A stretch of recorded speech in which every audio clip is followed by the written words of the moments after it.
আচ্ছা মেয়েরা, তোমাদেরকে একটা কথা বলি, শোনো।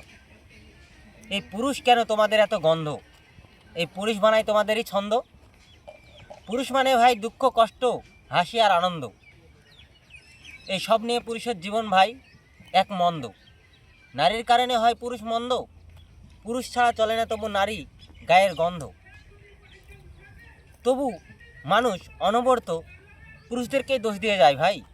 কি একটা পুরুষই কি একমাত্র ভুল? না একটা নারী হতে পারে ভুল? যে পুরুষ নারীর গায়ের গন্ধ নিয়ে বানায় নিজের জীবনের ছন্দ, সেই পুরুষই নারীর কাছে আজ কেন গন্ধ? তবে দুটি কথা বলি শোনো মেয়েরা, যে পুরুষ আজ তুমি ছেড়ে যাচ্ছ, সেই পুরুষই আরও তোমার মতন একটা নারী ধরবে ঠিকই, কিন্তু তুমি সেই জায়গাটা সেই পুরুষের কাছে কখনোই পাবে না। আমার কথা যতই লাগুক তোমার মন্দ।